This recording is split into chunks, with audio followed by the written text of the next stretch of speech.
कल आप लोगों ने स्टडी किया था, किसकी बात की थी जी? सेंट्रीपिटल एक्सेलरेशन की बात की थी। आज मैं आप लोगों को एक और चीज बता रहा हूं जिसको बोला जाता है सेंट्रीपिटल फोर्स बोलते हैं। क्या बोला जाता है? Centripetal force. तो आज का हमारा आर्टिकल रहेगा सेंट्रीपिटल फोर्स के ऊपर कि what is centripetal force. Centripetal force क्या होती है और इसको आप लोग कैसे एक्सप्लेन करेंगे। तो याद रखें, that force which compels the body, that force which compels the body, that force which compels the body, ऐसी फोर्स जो एक बॉडी को कंपेल करती है to move along a circular path, to move along a circular path, that force which compels the body, ऐसी force जो एक body को कंपेल करे, लेकिन कैसे कंपेल करे?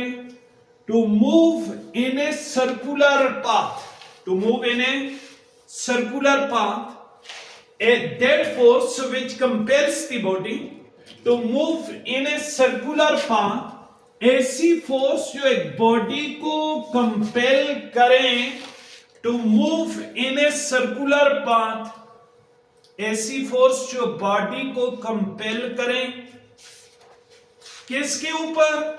To move in a circular path, जो एक बॉडी को एक सर्कुलर पाथ के ऊपर घुमाए या मूव करवाए, and always directed toward the centre of the circle, and always directed toward the centre of the circle, और हमेशा डायरेक्ट हो किधर? Toward the centre of the circle, circle के सेंटर की तरफ डायरेक्ट हो, ऐसी फोर्स को बोला जाता है, इज कॉल्ड सेंट्रीपिटल फोर्स। तो सेंट्रीपिटल फोर्स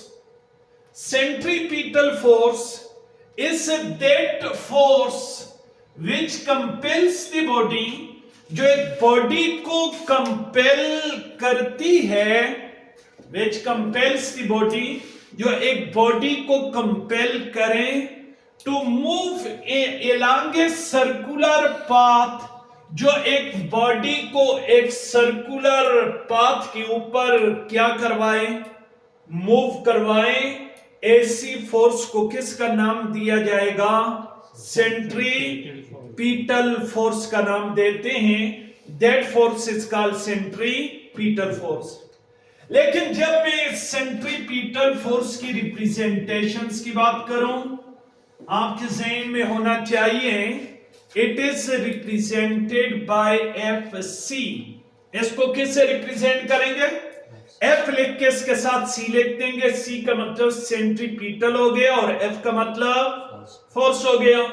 तो that force which compels the body to move in a circular path and always directed toward the center of the circle, और हमेशा डायरेक्ट हो किधर? डायरेक्ट हो toward the centre of the circle, circle के centre की तरफ direct हो, ऐसी फोर्स को किसका नाम दिया जाता है? सेंट्रीपिटल फोर्स का नाम देते हैं। अब अगर हम लोग इस सेंट्रीपिटल फोर्स की एक्सप्लेनेशंस की तरफ चलें कि किस तरीके से आप लोग सेंट्रीपिटल फोर्स को एक्सप्लेन करेंगे, तो देखो, अगर हम लोग सेंट्रीपिटल फोर्स की एक्सप्लेनेशंस की तरफ चलें तो हम लोग सपोज करते हैं कि कंसीडर एन ऑब्जेक्ट, सपोज कर ले एक ऑब्जेक्ट है ऑफ मास m इस ऑब्जेक्ट का mass m है. Consider an object of mass m.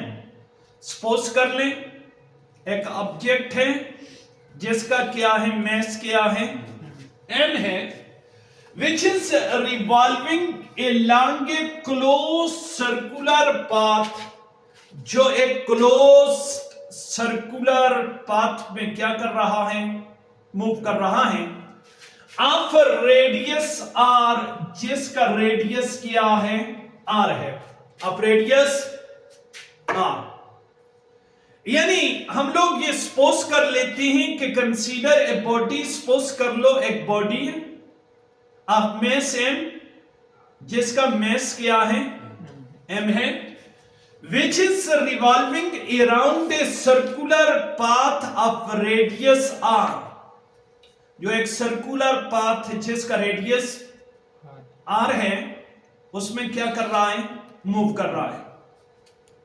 देखो अगर हम लोग ये सपोज करें कि एक बॉडी है जिसका mass m है और वो मूव कर रहा है किसमें, एक सर्कुलर पाथ में, तो पीछे मैंने आपको एक बात बताई थी कि if the speed of the body is variable, if the speed of the body is constant, मैंने आपको यह बताया था कि अगर बॉडी की स्पीड इस सर्कुलर पाथ के ऊपर क्या है, कांस्टेंट है, तो इस सूरत में बॉडी की जो वेलोसिटी होगी वो वेरिएबल होगी. बॉडी की वेलोसिटी क्या होगी, यानी if the speed of the body is constant, अगर बॉडी की स्पीड क्या है तो बॉडी की वेलोसिटी क्या होगी, because the direction of velocity of the body is changing at every instant of the time. क्योंकि बॉडी की डायरेक्शन ऑफ वेलोसिटी क्या होगी, every instant of the time के ऊपर चेंज होगी, and it is always tangent to that point on the circle, ये circle के ऊपर हमेशा क्या होगी, टेंजेंट होगी. जब बॉडी की वेलोसिटी वेरिएबल है, जब बॉडी की वेलोसिटी, जब बॉडी की वेलोसिटी वेरिएबल है तो देयरफॉर बॉडी हैव एक्सेलरेशन. इस वजह से आप बोल सकते हैं बॉडी में एक्सेलरेशन है due to the change in direction of motion of the body. और इस एक्सेलरेशन को कल आपने पढ़ा था, this acceleration is called centripetal acceleration.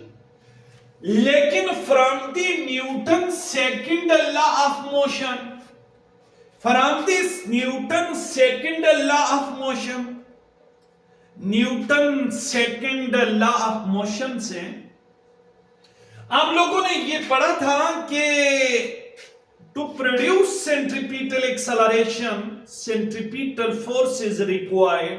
हमें क्या रिक्वायर होगी, यानी सेंट्रीपिटल एक्सेलरेशन अगर बॉडी में है तो इसके लिए फोर्स भी तो रिक्वायर होगी ना. उस फोर्स का नाम क्या होगा, सेंट्रीपिटल फोर्स होगा.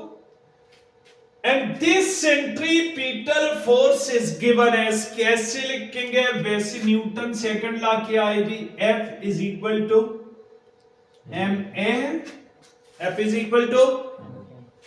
लेकिन अगर हमारे पास ये एक्सेलरेशन सेंट्रीपिटल है तो फोर्स भी क्या हो जाएगी, सेंट्रीपिटल हो जाएगी. तो मैथमेटिकली ये सेंट्रीपिटल फोर्स को जब आप राइट करेंगे तो आप लिख सकते हैं Fc is equal to m, और साथ क्या चीज आ जाएगी, AC आ जाएगा. यानी हम लोग इसको लिख सकते हैं F is equal to m और साथ क्या चीज आ गई, AC आ गया.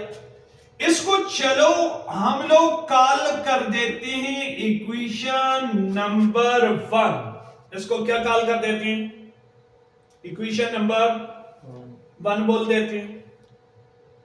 ये मेरे पास इक्वेशन नंबर 1 आ गए, लेकिन we know that this the centripetal acceleration which is produced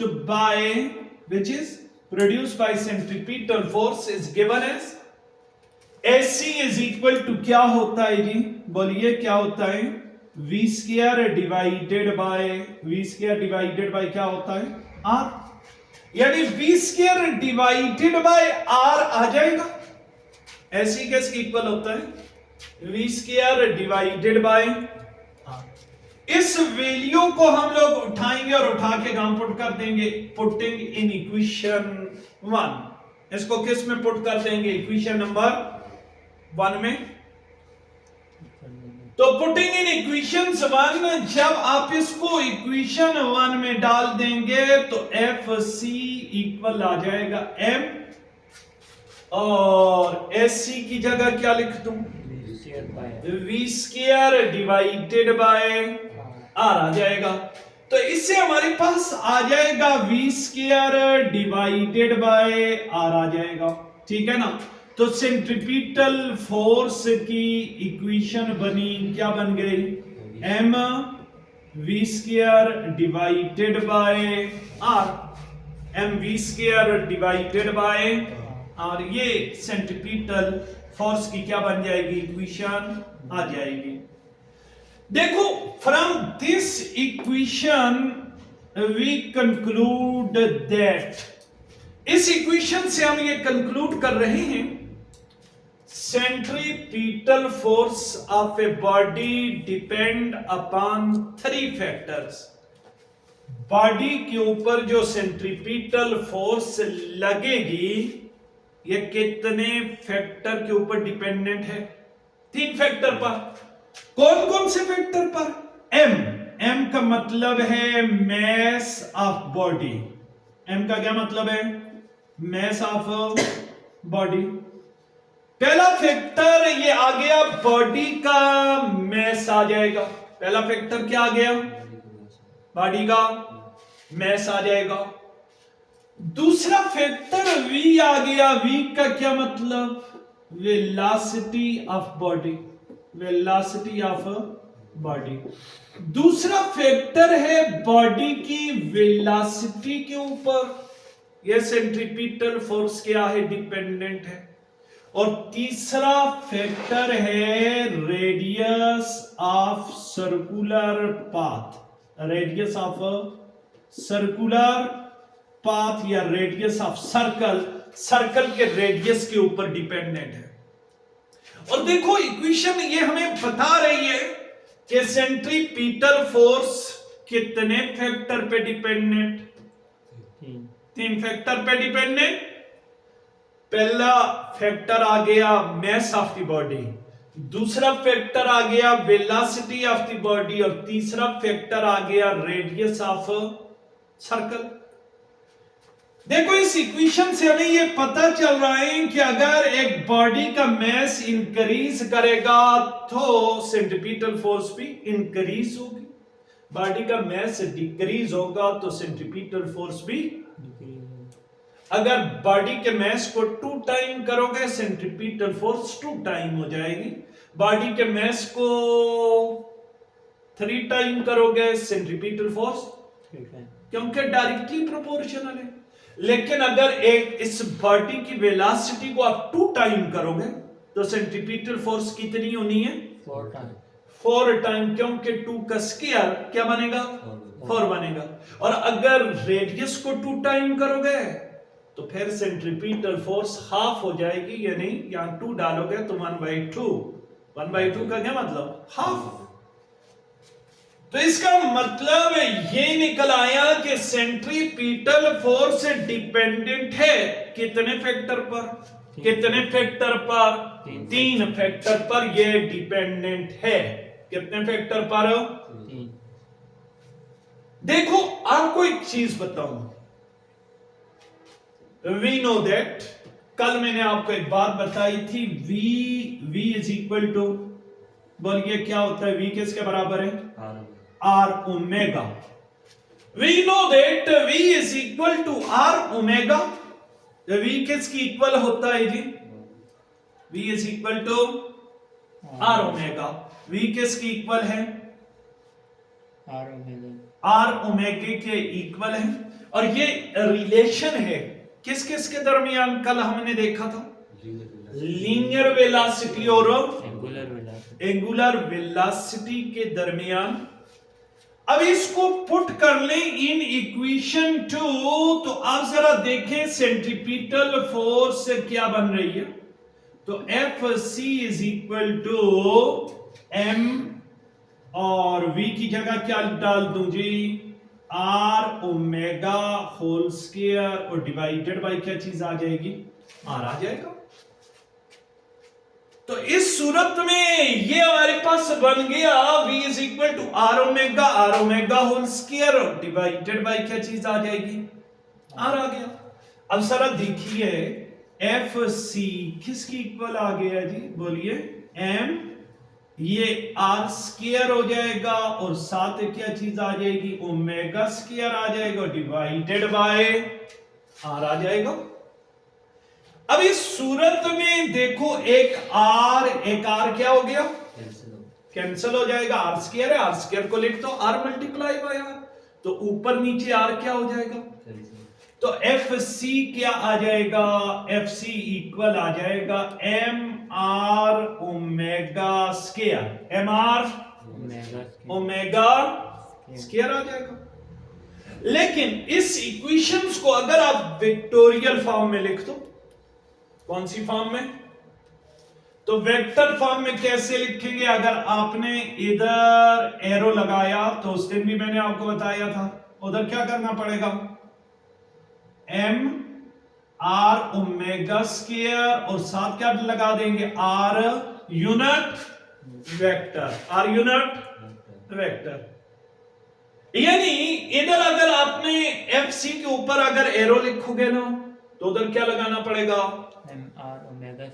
M R omega square और साथ क्या चीज आ जाएगी? एम आर ओमेगा स्क्वायर और आर यूनिट वेक्टर आ जाएगा।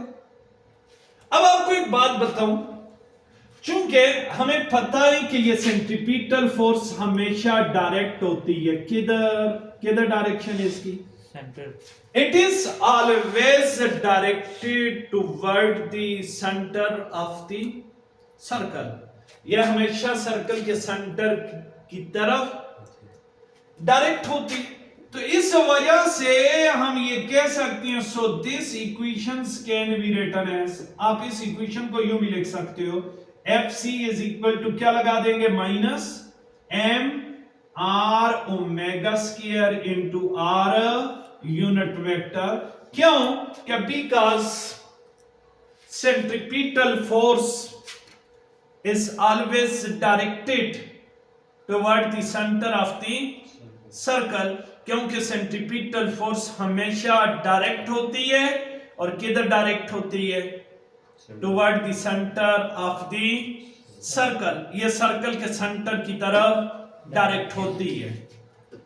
तो it is always directed toward the centre of the circle, ये circle के सेंटर की तरफ हमेशा डायरेक्ट होती है।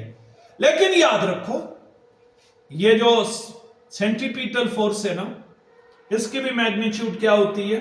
कांस्टेंट, लेकिन इसकी भी डायरेक्शन क्या हो रही होती है? ये डायरेक्शन इज चेंजिंग, इसकी डायरेक्शन क्या हो रही होती है? चेंज हो रही होती है। तो इस सूरत में ये हमारा आर्टिकल था आज का।